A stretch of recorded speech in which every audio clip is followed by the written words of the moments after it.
Lightbringers, it's Sylvia Worsham. Welcome to Released Out Reveal Purpose. And today is Noah May. And I remember reading his profile and thinking, yes, I want him on my show. I want to talk about anxiety and depression and mental health disorders because it is a hot topic right now, especially since pandemic times. There's been a lot of children that have dealt with this silently for years and years and years, gone very unnoticed, very people don't really understand mental health disorders. In some cultures, they shame them into not speaking about it. So I welcome guests that openly speak about these subjects. So without further ado, Noah, thank you so much for joining us on Released Out Reveal Purpose. Thank you so much for having me. It's an honor to be here today. It is for me as well. Noah, where are you from? I'm from Alabama. I'm from the deep South, so you might hear a southern twang in my voice. Just a bit, just a bit. And I'm in Austin, Texas. So, of course, we're southern states, but I do have the nasal kind of that mixes in. I'm of Mexican heritage. And so I will have sometimes you'll hear it in my voice. You'll say, where's her accent from? Because it's not truly Texan unless I say y'all.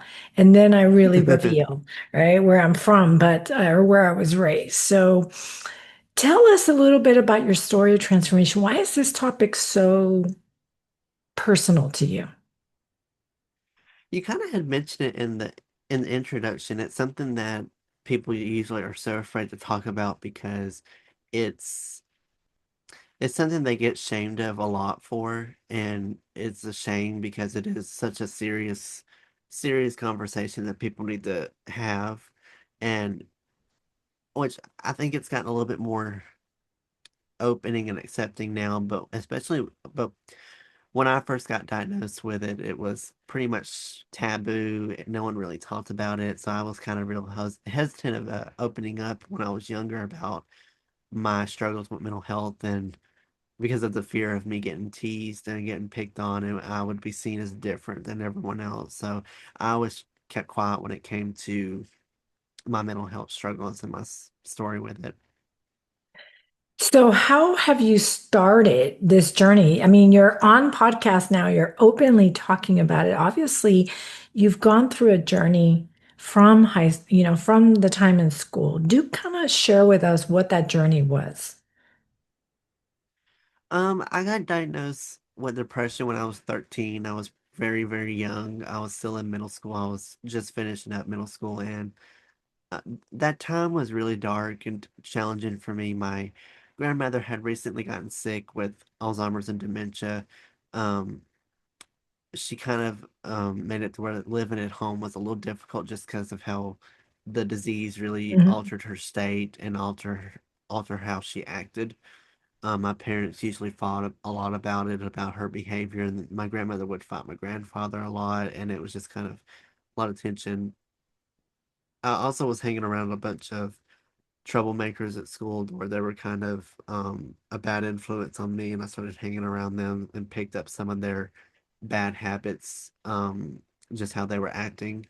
And I was also dealing with a lot of personal stuff too during that time. So all of that kind of factored into how I got depression. It was just a multitude of different reasons of um, family family sickness and drama to school drama to bad behavior. It all just kind of mixed together and ended up with me getting diagnosed with depression at a very young age. So, and I've been dealing with it since 2015, and I didn't get diagnosed till about 2016. So you mentioned habits that you develop. Can you delve a little bit deeper in this? Because if there's any parents listening to this conversation, and I guarantee you there are, what are some tips you could guide parents on if they do have a kid that presents with depressive state? Do I you, would say to really approach their child first and just say, "Hey, I've noticed that you've acted differently. There's just a change in mood, and is everything okay?" Um, so I would make sure parents are very visual and vigilant about it, and that they're very aware. my mom was very aware of what was going on with me. She was, first off had said, "Are you okay?" And, at first I was always kind of like, "Yeah, I'm fine. Don't really want to talk about it," because I didn't really know at the time what it was. And finally, there was a breaking point that I had. Um, During that time, I really started having like a bad porn addiction. And of course, I got caught because I was stupid and watched it during the day. I had a brain back then. And that was kind of the breaking point. And I think for 2 hours, I just kind of spilled everything about what was going on. And she didn't really interrupt at all. She didn't say butt in or nothing. She just let me rant about for a good long time about what was going on.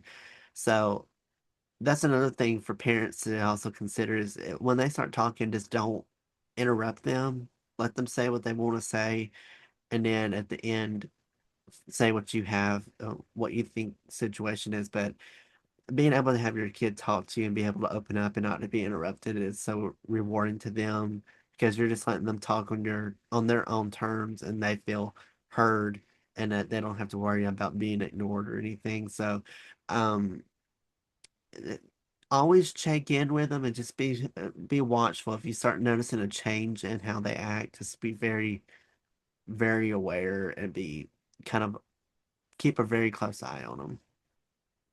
So you were lucky that you had a parent that stepped in and said, "Hey, are you okay?"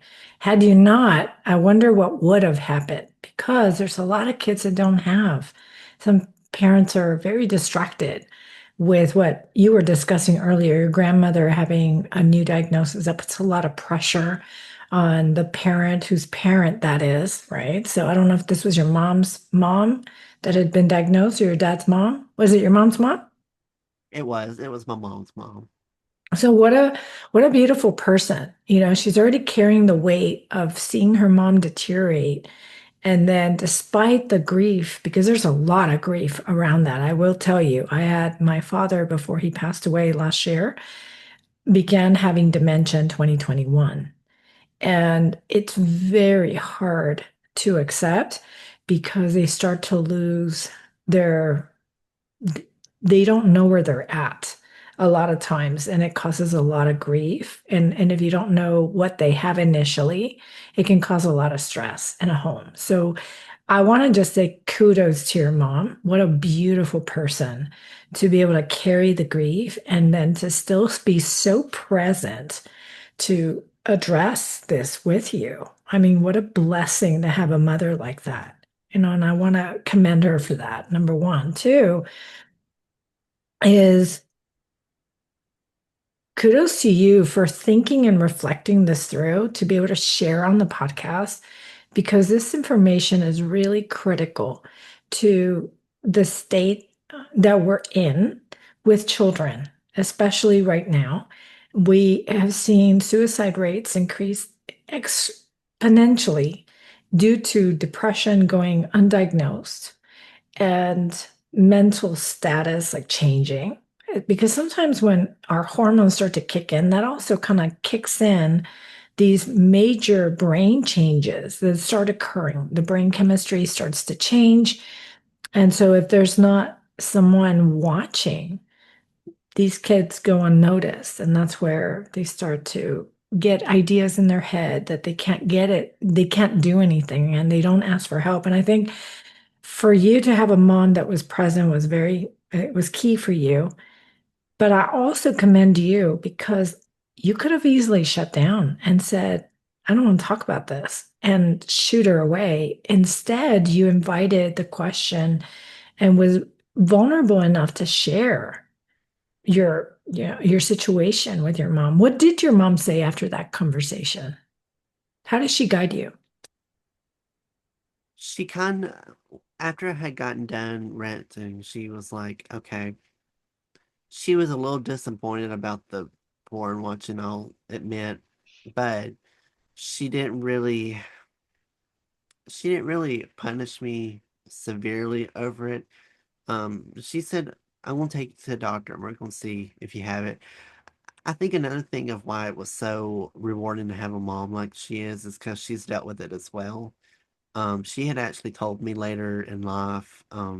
a few years after the fact that she prayed every day since I was born that I did not get any mental health struggle. And unfortunately, that didn't ring true, but she dealt with it in the past as well. And she didn't want for me to have the same thing she did, but things ha things happened where it did end up happening to me. But she kind of knew firsthand about this next step. So we went to the doctor, and the doctor had literally said, You got it. I mean, you show all the signs. It's clear to me and to everyone probably around you that you have it." So, Can can I interrupt you for a second and ask, what are those signs? What were the signs that were very prominent in you? the suicide thoughts were prom. The To me, it was sadness a lot. Stress was also another factor as well. Um, but to me, it was at the time the suicidal thoughts is what I kind of contributed to depression, and he could just tell that there was just a mood change. I didn't really want to interact with anyone. I was always kind of kept to myself. So there were signs to me as also to my doctor that he was like, "Yeah, you clearly got it." So what were the steps after that? Once you got diagnosed, did they put you on medication or did they say, "Hey, start with these modalities first"?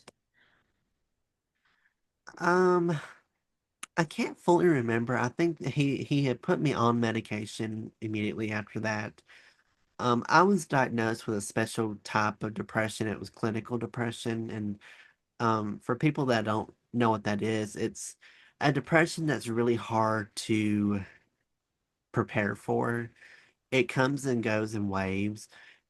It's a thing where I could be depressed for a month and then be depressed free for maybe 6 months, and it'll come back for 2 days and then be gone for 5 years. So it kind of comes in waves. It's never like, oh, I get depressed on this date and I'm depressed this amount of times every year. It just really comes and goes. I think I had got put on medication.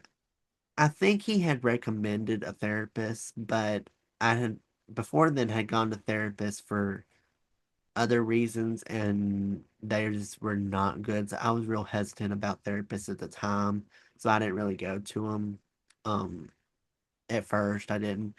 Um, he just put me on really on medication. That's the only thing I can fully remember. He just kind of was like checking, and we'd have to do check-ins every now and then about how I was doing, and then if there was a change in my attitude and it got worse, to come back, and they would try to. I think then I'd have to be forcefully put in therapy to be on watch, but yeah, I think the only thing they did was medicine at the time.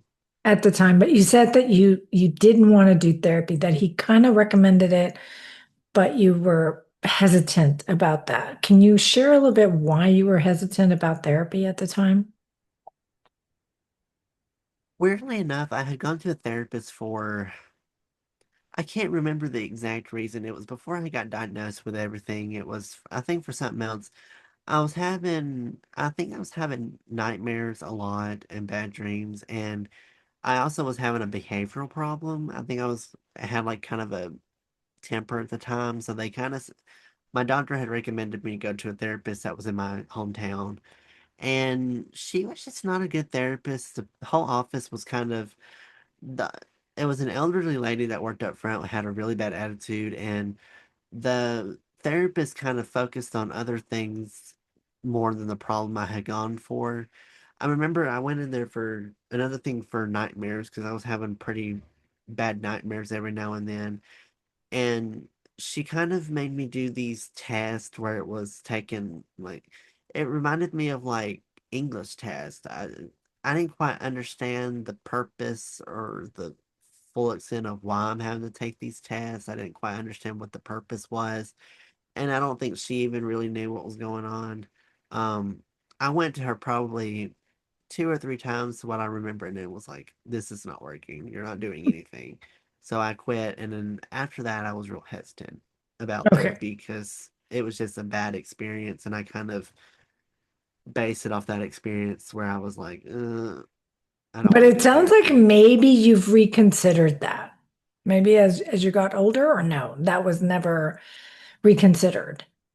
Oh, I reconsidered it. It happened later, like a few years ago. I started going to therapy, and it was probably the best thing I did.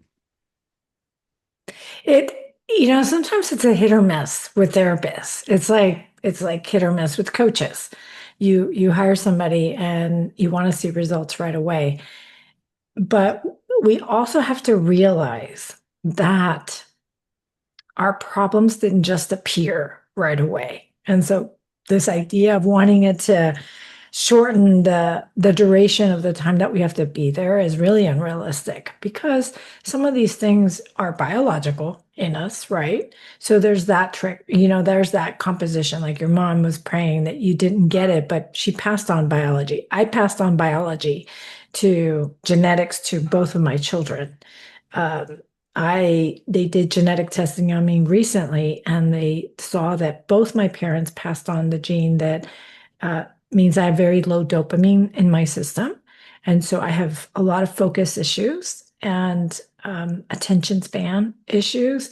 So it's not a big jump to understand that I'm going to have ADD and I'm going to have anxiety and I'm going to have all these things that affect focus. So I was like, oh my goodness, did I pass this on to my kids? But both of my kids ended up with mental health, with ADD diagnosed and with OCD.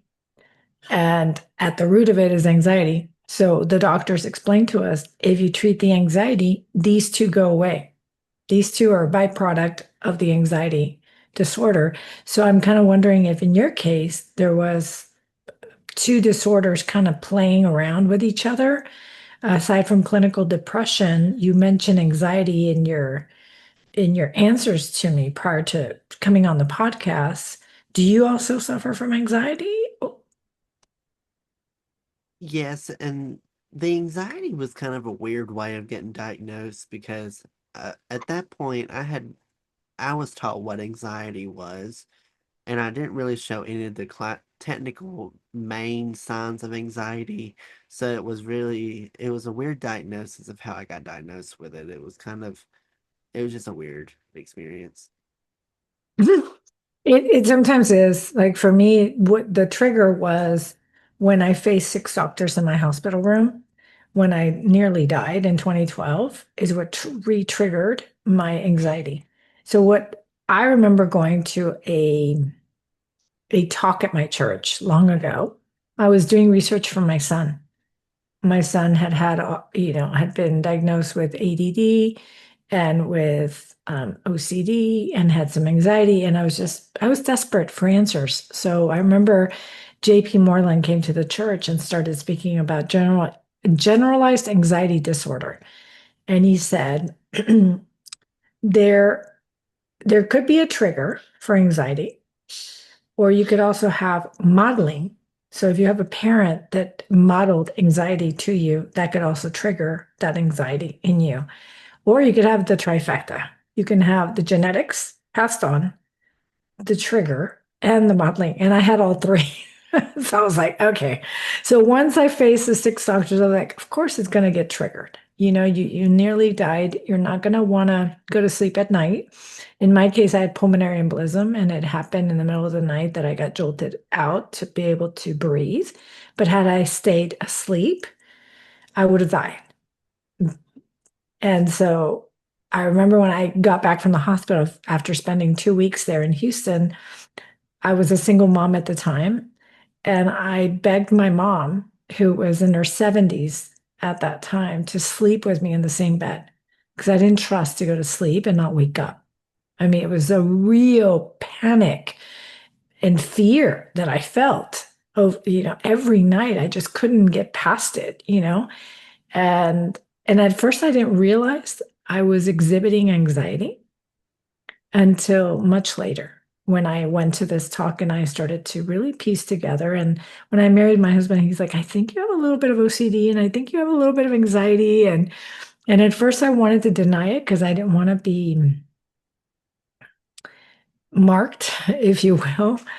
And And then the more I started to really understand it, the more I started to see it reflected in my children, the more I realized I had been modeling it. And it sounds like, I don't know if your mom modeled some of this too. Like if, did she have anxiety as well or clinical depression? Is that where you got the diagnosis from?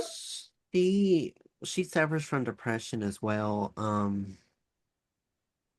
I'm not quite sure if she does suffer from anxiety, but I think mental health disorders do run in my family, so it wasn't really a shock that I got diagnosed with something because someone in my family has had some form of mental health disorder diagnosed. Um, I think she does suffer from anxiety, but it's not as severe as mine was. Mine was pretty severe. Um, and then, but depression to her was severe too. So I You think say I got you say was. So what did you do to kind of manage that anxiety? it was it was a there's really for me the anxiety was a very long process. I got diagnosed with it back in 2020. It was right when the pandemic had started, and the I didn't show the classical signs of anxiety. I showed an oddity about it. My anxiety attacks kind of range from vomiting a little bit. It That was my doctor's way of explaining it. He said, most people have, when you hear anxiety, most people say the shortness of breath and they have a really bad pain in their chest. But he said in some cases, and this was after he did some research, is that some people have vomiting and nausea as a way of anxiety. And I've actually have had interviews where people have actually have dealt with the same thing I have. And they thought that, oh, I don't have anxiety because I don't have chest pains, I don't have shortness of breath. And so it is kind of a way of treating it. For 4 years before I had gotten really or for 2 years, that was dramatic. 2 years, I was just trying to deal with it. And then finally, I went to a psychiatrist and she put me on a medicine that just 100, very much cured it. It was a thing where it took a long time and it took a lot of trial and error with medicines. And she had put me on mirtazapine, or it was something, I think Zoloft. It was one of those two names. Was a great medicine. It was like a godsend to me. My anxiety level really had diminished. The thing with my anxiety was once I got diagnosed with it, it was a very much traumatic experience for me because everything that I had normally done growing up was now a nerve thing. Whether it was going out to eat at a restaurant I've been to since I was a baby, going down 5 minutes down the street to the gas station, just hanging with family members, hanging out with friends I've known for years. I mean, everything made me have this nausea to the point where I would have an anxiety attack and would throw up. I mean, it was just such a life altering thing because it was like having to live a new life and had to change. It was a lot of changing schedules, and if something major changed in the schedule to where, oh, we're going to this place, but now we're going to this place would trigger it. I mean, it was just a multitude of things that would trigger it. It was such a hard time because it was also a thing where no one else really dealt with it. So I was really hesitant about sharing what I was going through. And it was kind of embarrassing to me being like, oh, I can't go out because of my anxiety. I felt so I Hmm. felt so excluded from everything and I couldn't do anything. Like if we went out to a restaurant with friends and I couldn't eat, it was always embarrassing to be like, "Oh, I can't eat because I had to try to come up with an excuse." It was always like, "Oh, I just haven't really been feeling well," but in reality, it was, "Oh, I have anxiety. I can't eat." So it would always be I'd always have to sit there. So it was always embarrassing when I had to go out with friends because I just couldn't eat because of my nausea at the time. It was pretty difficult to deal with. But then they put you on the medication and it finally you started turning the corner, didn't you? Yeah, it was just a miracle of how it started. I was actually able to eat out at restaurants again. I didn't really get the shakiness and nausea at all anymore. I was able to actually go to places, even like on vacation. And then when I went off to college, it was just non-existent. I mean, I've had spells here and there, but they're not on the multitude or severity of how it was before. So the medicine I got on has been truly a godsend. I do know that medication is a very good option, but I remember the psychiatrist always explaining to us that the medication will only go so far and you've got to do your part with it. What other, did you do other modalities aside from medication to kind of keep that anxiety at bay, if you will, kind of like steady? Or was it I just medication? At that time, I did go to a therapist. I did start therapy around this time. It wasn't until a year after I got diagnosed with it because I was still against it, but I finally caved in. I said, fine, I'll go to a therapist just to see. Well, actually, I had actually gone to a therapist right after I got diagnosed, and she kind of was, I don't know, there was just something off. I went to her one time, didn't go back. And which, of course, this was during the height of the pandemic, so it wasn't like a natural experience. Um, it wasn't until about a year and a half after I got diagnosed with it. I said, fine, I'll go to a therapist. And the therapist I had gone to was really good. He gave me some good advice and some helpful tips about if I'm in the middle of an anxiety attack, try to think of something or try these methods. One method he had given me was kind of a category method and list method. It was a way to if I'm have an anxiety attack and that I could try to get my mind off the situation by naming like making categorical lists. So it was an example would be name four things that are green and I could just list four things that are green. And then the objective is to kind of break it down to more of a specific thing to where it makes your brain think. So it'd be like, okay, name four things that are green that you find in a classroom. And then you would sit there. So you're sitting there thinking about, okay, what's green? What would be green in a classroom? So you would break it down and kind of get it more specific to where you think longer times to the point where you forget thinking about what made you nervous. You're Mhm. just now thinking about trying to figure out what's green and what's in a classroom, and you're just trying to think about that thing. Now, it doesn't work for everyone, and even in times when I've had severe anxiety attacks, I've told people that no matter how many times they could try calming me down, no matter how many times they try to get me to do this, I'm like, I'm in that point where I'm having an anxiety attack. It has to run its course. Nothing I will say will help it. Nothing will help at this time. Just leave me alone. Let it pass. And it's been to that point where I've tried these methods and they just don't work because it's so severe. I'm like, okay, it has to just pass until until I finally gets calmed down. So sometimes the methods do help, sometimes they don't. But that's been some ways, and I've tried finding music as a way to help cope with it as well.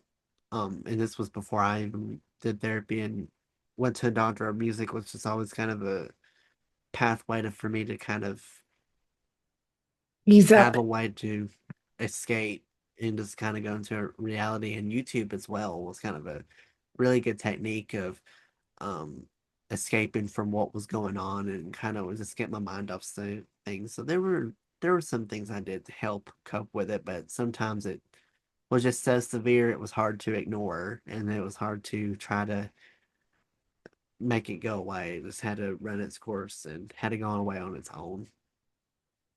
Yeah, I have so much to say about this because I've had not to the degree that you've experienced, because that's a big degree where you can't go places and you can't eat. And it did affect me in my relationships with others.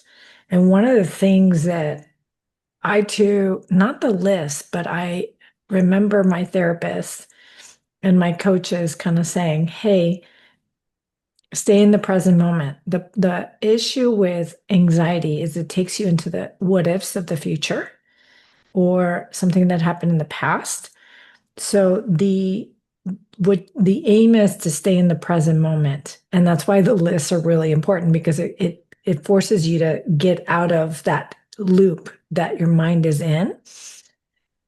So one of the things that I have coached people on, and I myself have coached my kids on and myself on, is to do the five senses exercise. When I sense, because I start to feel it in my heart space, my heart does start to race, and my voice, I I start speaking faster when my anxiety is present, and I'm starting to really identify who's showing up. My anxious, my anxiety was not only passed on genetically, but it was also triggered early on. Um, Now I'm starting to realize where she comes from and who she is. And it's my 7-year-old self that had a traumatic event. And when she shows up, she speaks really fast and she tries to please and she tries to stop things from happening and she just starts going in different directions. And one thing I've recently found out to be very, very true is to talk to her and just say, hey, I know you're scared. I know you want to make things right. And I know this is going on. What I've realized is just acknowledging her has calmed me down because my mind wants to race. It wants to go to the catastrophic event that is about to happen. And my mind just wants to take me down that rabbit hole.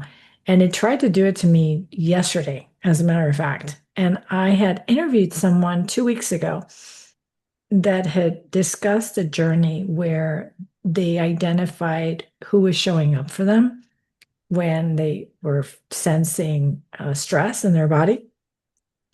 And it reminded me of one of my trainings from long ago in 2018. I trained under this guy who had been a trainer under Tony Robbins. And in neurolinguistic programming, they talk a lot about the patterns of behavior.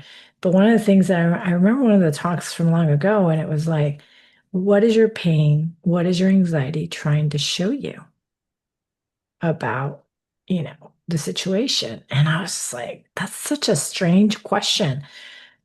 But yesterday, I started to feel doubt about something in my relationship with others. And when doubt started to show up, that anxiety persona started to show up and it just started to get stirred up. And I just remember just kind of just acknowledging it and accepting that she's part of me and she'll always be part of me. And I think that acceptance piece is so important in anxiety, in depression, because people often through their shame want to change it and they want to deny it. And I think the more you deny it, the stronger it gets at you. It's almost like it's trying to show you something of what happened long ago and why you are anxious and why you are clinically depressed, and all these things, all these factors. So I found it interesting that, yes, my near-death experience triggered it again and gone dormant for a while, but she had been there all along.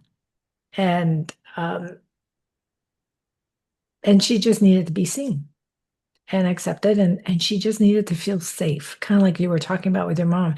You just want to feel safe to be able to open up to somebody and just share your experiences without the fear of judgment of this is wrong. You're not supposed to be feeling this. No, we all have our bodies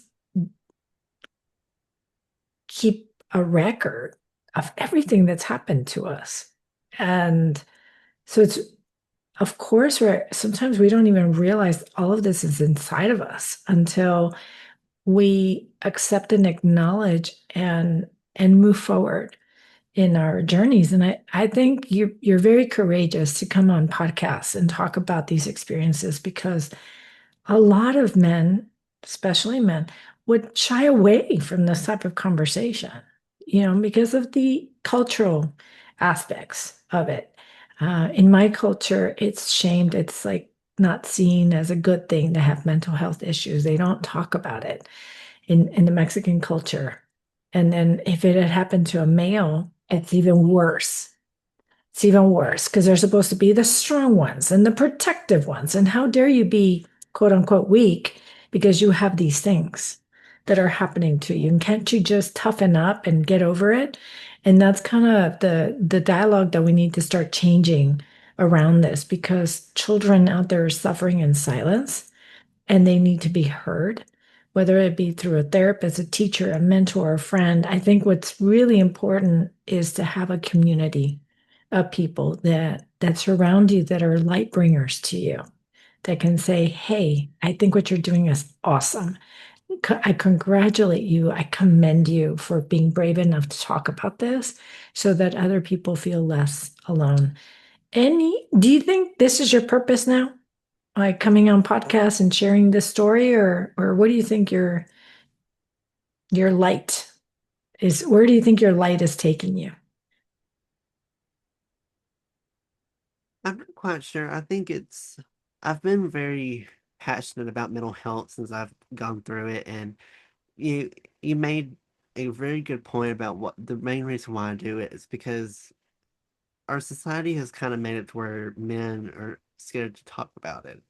And it's a thing where it'll people would say, "Oh, you're weak," and all this stuff, and it is right that you know they a lot of society usually tend to think that men have no problems at all, that we're supposed to be strong and not show weakness and break down with, but in reality it's actually not true, that we do have moments where we do have to break down and that we do have um very traumatic moments, and that it's okay for us to actually be able to open up and share those feelings and emotions with people and not be judged for it. Um, a lot of people have praised me for being able to be so vocal about it.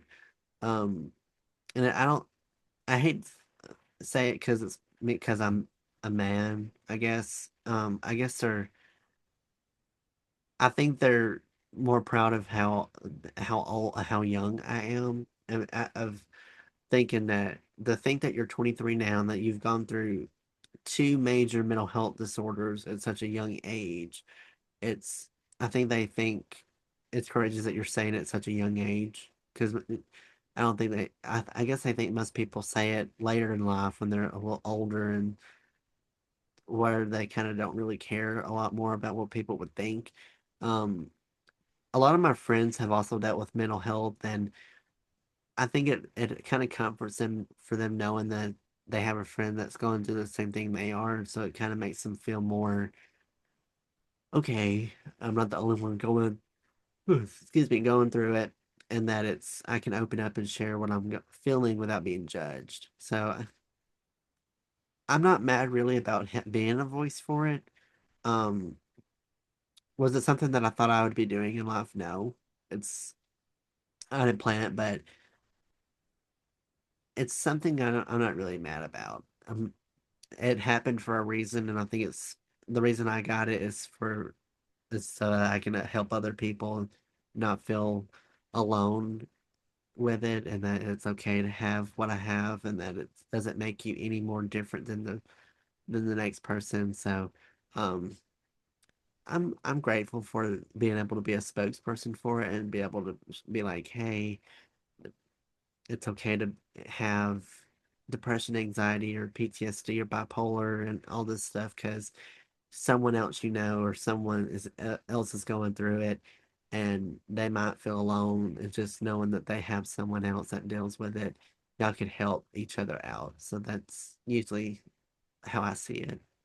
Well, thank you so much for sharing your story with us and being vulnerable enough to discuss these very important issues for parents, for kids alike out there that are suffering in silence and are just afraid or ashamed to come forward and say, "Hey, I need help and I need someone to guide me because I'm having these thoughts." And it's a very I think we need to start talking more and more to our younger kids about suicide thoughts because if we don't start that conversation and they hear about it elsewhere, they get the thoughts and act on them, it may be too late.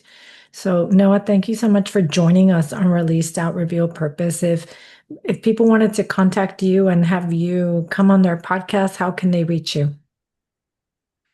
The best way to probably contact me for being a guest is my email, lethalvenompod@gmail.com. Feel free to send me an email if you are interested in wanting to have me as as a guest. I'd be more than happy to come on there. They can also reach me on social media as well. Instagram and TikTok is probably the most likely place you'll get me, or probably Instagram. It's Lethal Venom Podcast on there. Um, I'm also on Facebook, Twitter, and YouTube as well. It's Noah's Podcast on there. You can send me a message on Facebook and Twitter as well. I check Facebook a little bit more, so you'll have better luck on Facebook. So those are usually the best ways to contact me and wanting to be a guest on there. Well, thank you. Thank you for sharing your information and for the wonderful message you had to share with us today. And for the listeners of Released Out Reveal Purpose, remember Matthew 5:14 to be the light. Have a wonderful week. Stay safe. Love y'all. Bye now.